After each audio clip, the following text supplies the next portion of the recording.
नमस्कार दोस्तों, मैं मनोज कुमार एक बार फिर से स्वागत करता हूं आप सभी का रोजगार समाचार में। इस चैनल पर आपको सरकारी विभागों के अंतर्गत आने वाले लेटेस्ट सरकारी नौकरियों से संबंधित हम लेटेस्ट रोजगार समाचार डेली बेसिस पर उपलब्ध कराते हैं। तो दोस्तों, आज की इस वीडियो में हम बात करेंगे स्टाफ सिलेक्शन कमीशन एसएससी के द्वारा यानी कर्मचारी चयन आयोग combined graduate level recruitment examination 2023 का आयोजन किया जा रहा है। इसके अंतर्गत योग्य उम्मीदवारों से ऑनलाइन आवेदन मांगे जा रहे हैं। टोटल पदों की संख्या 7,500 है। नोटिफिकेशन से संबंधित पूरी जानकारी इस वीडियो में उपलब्ध करा रहे हैं, इसलिए दोस्तों वीडियो को बिना स्किप किए हुए शुरू से लेकर अंत तक जरूर देखें। साथ ही वीडियो को एक लाइक कर दें, अपने दोस्तों में जरूर शेयर कर दें। पहली बार हमारे चैनल पर आए हैं और अभी तक आपने चैनल को सब्सक्राइब नहीं किया है तो आपसे निवेदन है, विभिन्न सरकारी विभागों के अंतर्गत लेटेस्ट सरकारी नौकरियों से संबंधित रोजगार समाचार हिंदी में जानने के लिए जरूर सब्सक्राइब करें हमारे यूट्यूब चैनल रोजगार समाचार हिंदी को। साथ ही ऑल नोटिफिकेशन के बेल आइकन को जरूर दबा दें, जिससे आने वाले लेटेस्ट रोजगार समाचार आपको रोजाना उपलब्ध होते रहेंगे और आप समय पर ऑनलाइन या ऑफलाइन मोड में आवेदन कर पाएंगे। आओ शुरुआत करें नए कल की। चलिए दोस्तों, पदों से संबंधित पूरी जानकारी जानने के लिए चलते हैं कंप्यूटर स्क्रीन पर। दोस्तों, हम आ चुके हैं कंप्यूटर स्क्रीन पर। हमने वेबसाइट खोल ली है ssc.nic.in की स्टाफ सिलेक्शन कमीशन।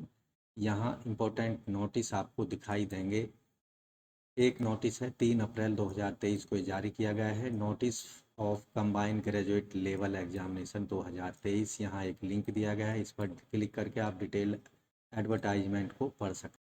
यहाँ पर यह एडवर्टाइजमेंट हमने डाउनलोड कर लिया है। Combined graduate level examination 2023 notification. यहाँ ऑनलाइन आवेदन शुरू होंगे 3 अप्रैल 2023 से लेकर अंतिम तिथि है 3 मई 2023 तक। Last date and time for receipt online application 3 मई 2023 रात के 11 बजे तक। लास्ट डेट है ऑनलाइन फीस पेमेंट की 4 मई 2023। लास्ट डेट है ऑफलाइन चालान जनरेट करने की 4 मई 2023 रात 11 बजे तक। लास्ट डेट है फीस चालान के माध्यम से जमा करने की 5 मई 2023। Date for window application form correction की डेट है यहाँ पर 7 मई से लेकर 8 मई रात 11 बजे तक करेक्शन कर पाएंगे अगर कोई आपके ऑनलाइन एप्लीकेशन फॉर्म में गलती हो गई है। टेंटेटिव शेड्यूल है tyre first computer based examination की जुलाई में 2023 में आयोजित किया जाएगा। टेंटेटिव सेकंड टायर एग्जामिनेशन जो कंप्यूटर बेस्ड होगा, इसकी सूचना बाद में वेबसाइट के माध्यम से कैंडिडेट्स को दी जाएगी। यहाँ हम पहले पदों से संबंधित वेतनमान, उनके डिपार्टमेंट, पोस्ट का नाम और एज लिमिट और क्लासिफिकेशन क्या है, ग्रुप ए बी सी जिसमें भी है। Assistant audit officer Indian audit account department के अंतर्गत group B non gazetted ministerial post है। नॉन मिनिस्टीरियल आवेदक की आयु 18 से 30 साल होनी चाहिए। असिस्टेंट अकाउंट ऑफिसर के लिए group B non gazetted non ministerial 18 से 30 साल आयु होनी चाहिए।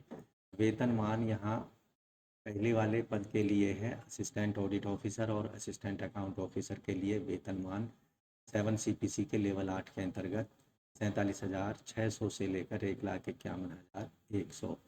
इसी तरह पे लेवल 7 CPC के अंतर्गत वेतनमान होगा 44,900 से लेकर 1,42,400 के। इसके अंतर्गत assistant section officer central secretariat services intelligence bureau ministry of railway ministry of external affairs और AFHQ। इसके साथ ही ministry of electronics and information technology.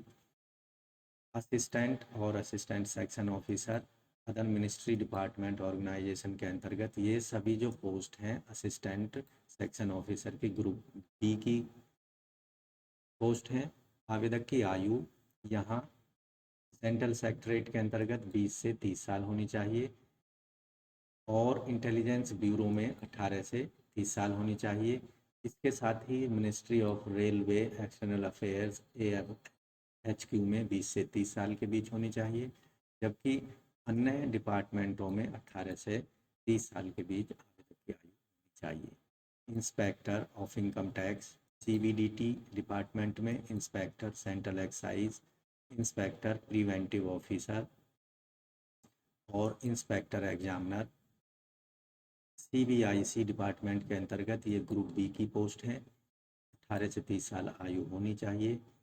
Assistant enforcement officer और sub inspector, inspector post and inspector के जो पद हैं group B के पद हैं, इनमें आयु सीमा 18 से 30 साल के बीच में होनी चाहिए। पे लेवल 7 CPC के अंतर्गत वेतनमान 35,400 से 1,12,400 के अंतर्गत जो पोस्ट हैं assistant section officer, executive assistant, research assistant, divisional accountant, सब inspector, junior intelligence officer, junior statistical officer, ये सभी ग्रुप बी की पद हैं और इनमें आयु सीमा 18 से 32 साल या 30 साल इनमें रखी गई है। केवल junior statistical officer group B 18 से 32 साल के बीच आयु सीमा होनी चाहिए। 7 CPC के ए लेवल 5 के अंतर्गत वेतनमान 29,200 से 92,300 रुपये। इसके अंतर्गत जो पोस्ट हैं ऑडिटर, अकाउंटेंट और जूनियर अकाउंटेंट, ये office under CAG, CGDA, ministry of department, CAG, controller of general accounts, group C के पद हैं। आवेदक की आयु इन सभी पदों के लिए 18 से 27 साल के बीच में होनी चाहिए। इसके अलावा पे लेवल 7 CPC के 4 के अंतर्गत वेतनमान जो होगा 25,500, 81,100। इसके अंतर्गत जो पोस्ट एडवर्टाइजमेंट की गई हैं, postal assistant, sorting assistant, senior secretariat assistant, upper division clerk, senior administrative assistant, tax assistant और सब इंस्पेक्टर, ये सभी ग्रुप सी के पद हैं और इनके लिए जो आवेदक की आयु सीमा है 18 से 27 साल के बीच होनी चाहिए। इन सभी पदों के लिए आयु की गणना 1 अगस्त 2023 के आधार पर की जाएगी।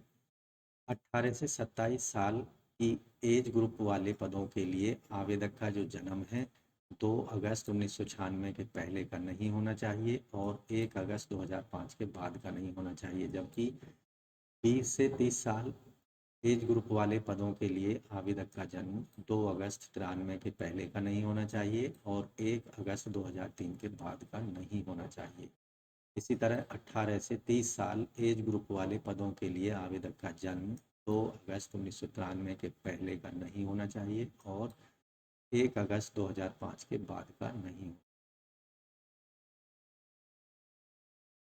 ऐसे पद जिनके लिए आयु सीमा 18 से 32 साल है, उनके लिए आवेदक का जन्म 2 अगस्त 1991 के पहले का नहीं होना चाहिए और 1 अगस्त 2005 के बाद का नहीं होना चाहिए। अधिकतम आयु सीमा में SC/ST को 5 साल, OBC को 3 साल, PWD अनरिजर्व को 10 साल, PWD OBC को 13 साल, PWD SC/ST को 15 साल और एक्स सर्विसमैन को 3 साल अधिकतम आयु सीमा में छूट दी जाएगी।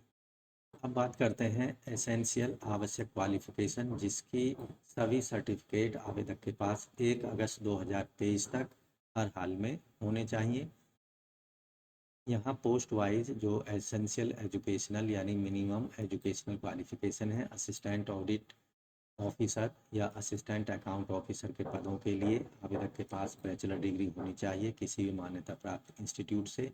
डिजायरेबल यहाँ पर chartered accountant, cost and management accountant, company secretary और मास्टर्स इन कॉमर्स और मास्टर्स इन बिजनेस स्टडीज या masters in business administration finance या मास्टर इन बिजनेस इकोनॉमिक्स में आवेदक के पास डिग्री होनी चाहिए। एक तीसरी कंडीशन यहाँ पर रखी गई है, during the period of probation of direct recruit shall have to qualify the subordinate audit account service examination in respective branches of confirmation and regular appointment as assistant audit and assistant account officer.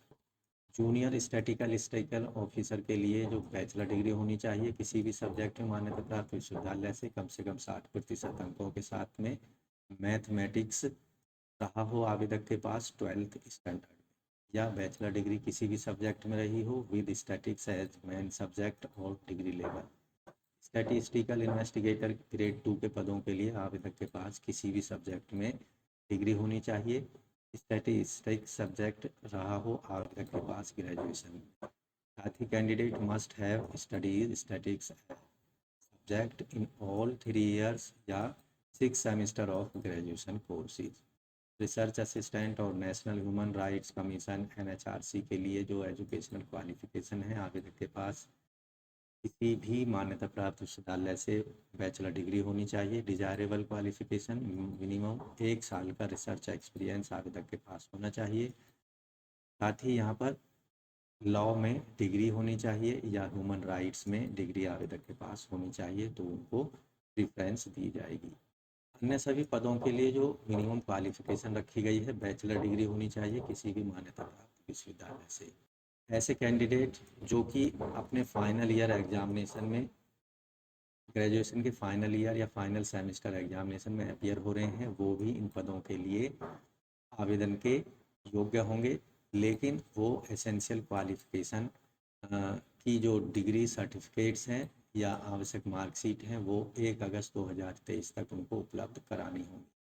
अब बात करते हैं application fees की या आवेदन शुल्क की। तो जनरल, OBC और EWS कैंडिडेट्स को 100 रुपये फ़ीस का पेमेंट ऑनलाइन मोड में credit card, debit card, net banking या SBI के ई चालान के माध्यम से ऑफलाइन मोड में किया जा सकता है। जबकि सभी कैटेगरी की महिला उम्मीदवार, SC ST, OBC, SC ST, PWD और एक्स सर्विसमैन कैटेगरी के कैंडिडेट्स को फ़ीस में पूरी तरह से छूट दी गई है। उन्हें फ़ीस पेमेंट करने की आवश्यकता नहीं है। फ़ीस यहाँ पर एक बार पेमेंट करने के बाद नॉन रिफंडेबल होगी, किसी भी परिस्थिति में वापस नहीं की जाएगी और ना ही किसी अन्य एग्ज़ाम के लिए एडजस्ट की जाएगी। अगर आपके ऑनलाइन एप्लीकेशन फॉर्म भरते समय कुछ गलती हो गई है और आपने उसे सबमिट कर दिया है, तो आप उसमें सुधार कर सकते हैं, एडिट कर सकते हैं 200 रुपये फ़ीस का पेमेंट करके।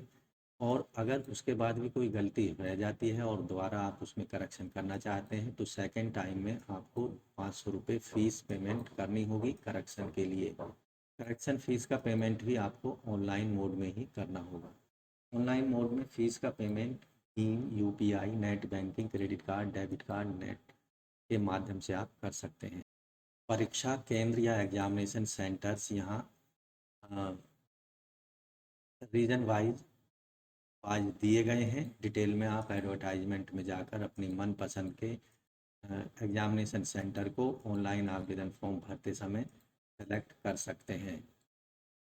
स्कीम ऑफ एग्जामिनेशन, इन सभी पदों के लिए यानी CGL 2023 के लिए 2 चरण में सिलेक्शन प्रक्रिया पूरी होगी। पहले चरण में एक बहुविकल्पीय या objective type MCQ type computer आधारित एग्जामिनेशन टेस्ट लिया जाएगा।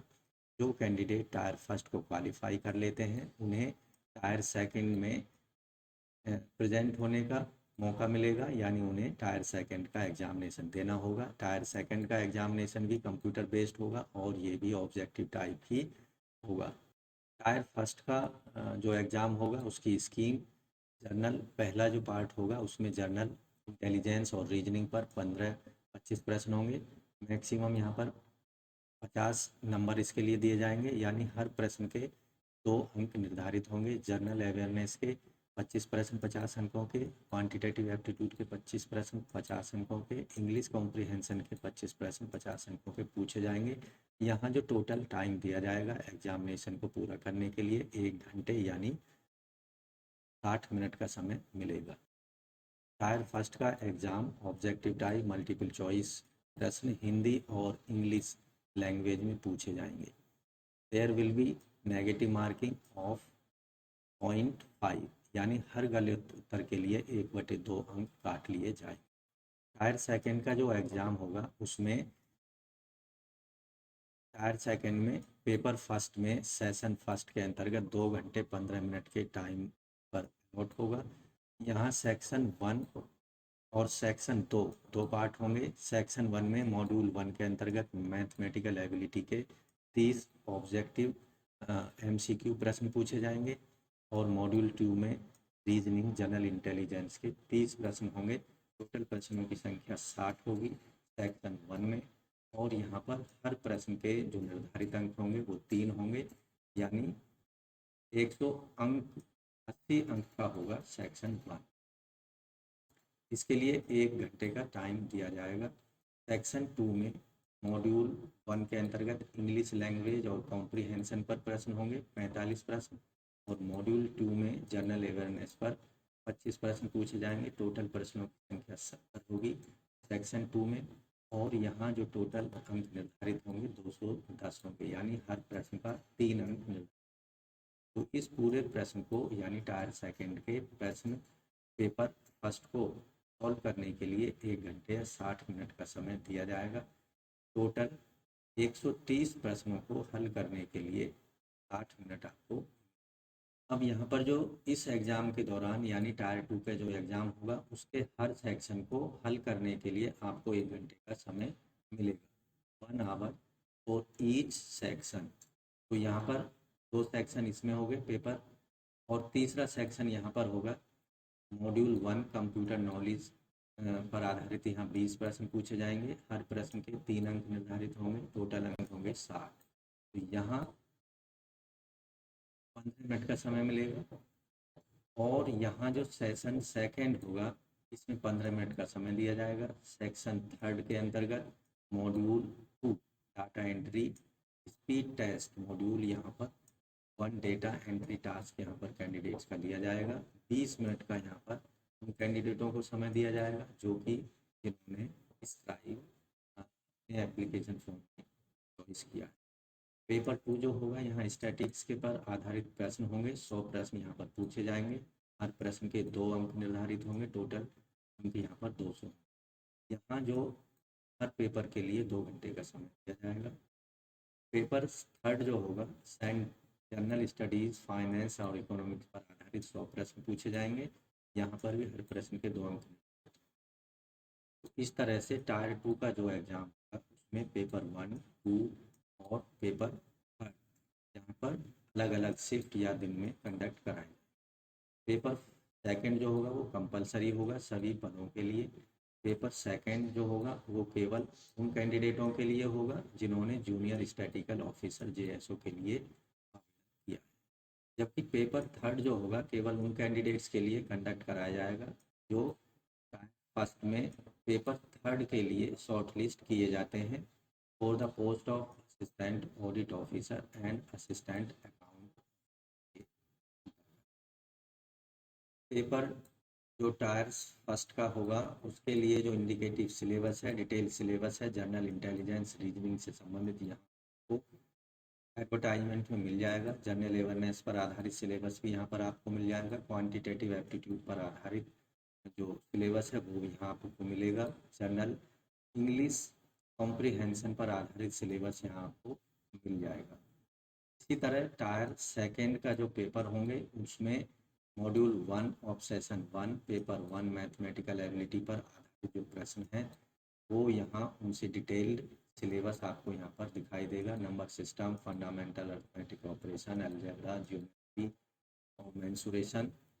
इसके अलावा ट्रिग्नोमेट्री, स्टैटिक्स एंड प्रोबेबिलिटी पर आधारित प्रश्न पूछे जाएंगे। मॉड्यूल 2 में section 1 of paper first reasoning and general intelligence पर आधारित सिलेबस है वो आपको दिखाई देगा। Module second section second of paper first English language and comprehension पर आधारित जो सिलेबस है वो यहाँ आपको मिल जाएगा। तो डिटेल सिलेबस के लिए आपको डिटेल में एक बार एप्लीकेशन फॉर्म से संबंधित जो एडवर्टाइजमेंट है उसको पढ़ लेना है और अपनी तैयारी उसी के अकॉर्डिंग करनी है। Paper 3 general studies finance and economics पर आधारित जो सिलेबस है वो यहाँ मिलेगा। इसके अलावा नीचे की साइड में जाएंगे, एडमिशन टू एग्जामिनेशन से संबंधित यहाँ पर दिशा निर्देश या कंडीशंस दी गई हैं, उन्हें ऑनलाइन एग्जामिनेशन सेंटर पर जाएं। ऑनलाइन एग्जामिनेशन सेंटर पर जाते समय आपके पास इनमें से कोई एक आईडी प्रूफ होना चाहिए, जैसे आधार कार्ड या print out of e Aadhaar, voter ID card, driving licence, PAN card, passport, ID card issued by college, school, employ ID card और ex serviceman discharge book, any other photo bearing ID card issued by central. तो जब भी आप examination centre पर जाएंगे तो इनमें से कोई एक आईडी कार्ड अपने साथ लेकर।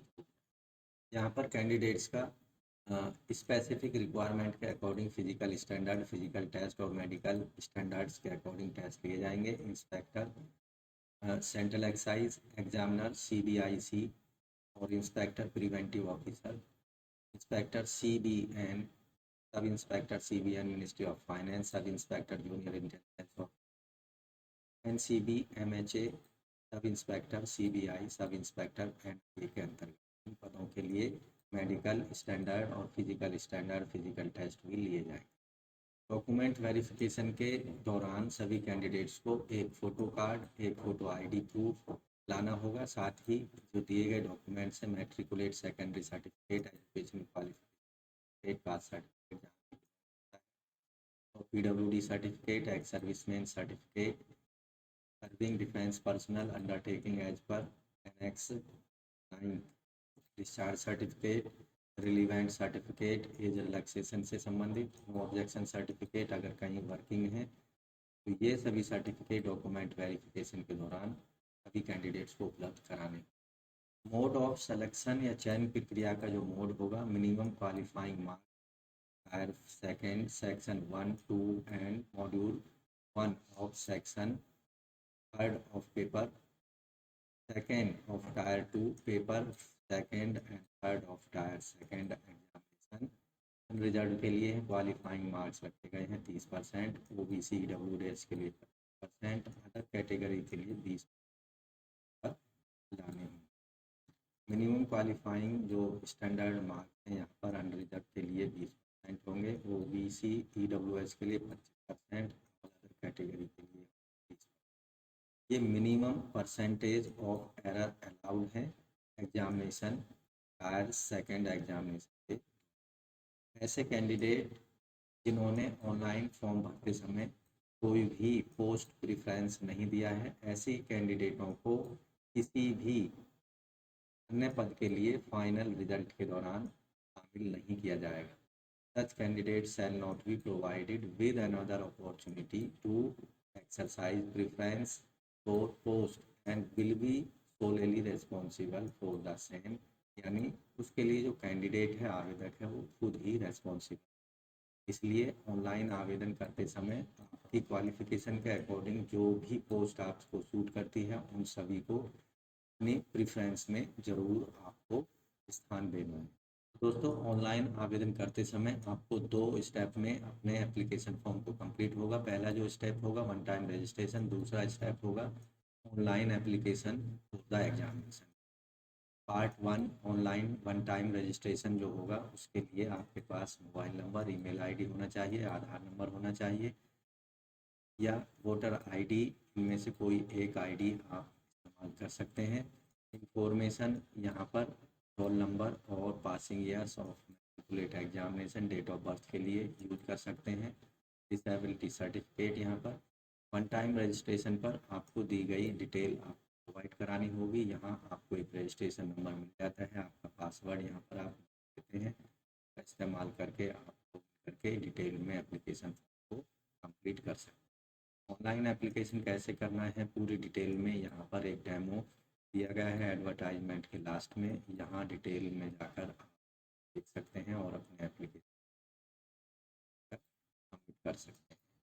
तो ऑनलाइन अप्लाई करने के लिए आपको जाना होगा ssc.nic.in/portal.apply वाले पेज पर, जैसा कि आप स्क्रीन पर देख रहे हैं।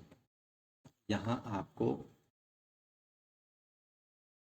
एक कंबाइंड ग्रेजुएट लेवल एग्जामिनेशन से संबंधित एक लिंक दिखाई देगा अप्लाई करके, तो इस पर आपको अप्लाई पर क्लिक करना है, ओके को क्लिक कर देना है। अब आपके सामने लॉगिन वाला पेज जो है ये ओपन हो चुका है। यहाँ आप देखेंगे, यहाँ लॉगिन वाला पेज ऑप्शन दिया गया है और उसके नीचे न्यू यूजर का ऑप्शन दिया गया है, रजिस्टर नाउ पर क्लिक करना है। तो दोस्तों, कर्मचारी चयन आयोग के अंतर्गत CGL के इन पदों के लिए आप 3 मई 2023 से पहले ज़रूर आवेदन कर दें, अगर आप भी संबंधित पदों से रिलेटेड जो क्वालिफ़िकेशन है उसको पूरा करते हैं। तो आज की वीडियो में बस इतना ही। तो दोस्तों आशा करते हैं संबंधित पदों पर दी गई जानकारी आपको अच्छे समझ आ गई होगी और अच्छी लगी होगी, इसलिए वीडियो को एक लाइक कर दें, अपने दोस्तों में ज़रूर शेयर कर दें। अगर आपने अभी भी चैनल को सब्सक्राइब नहीं किया है तो लेटेस्ट रोजगार समाचार के लिए अभी सब्सक्राइब कर लें हमारे यूट्यूब चैनल रोजगार समाचार हिंदी को, जिससे दोस्तों आपको डेली रोजगार समाचार हम उपलब्ध कराते रहेंगे, ये हमारा वादा है। तो अभी सब्सक्राइब करें रोजगार समाचार हिंदी यूट्यूब चैनल को, साथ ही और नोटिफिकेशन के बेल आइकन को जरूर दबा दें। तो मिलते हैं एक नई जानकारी लिए हुए नई वीडियो के माध्यम से, तब तक के लिए धन्यवाद।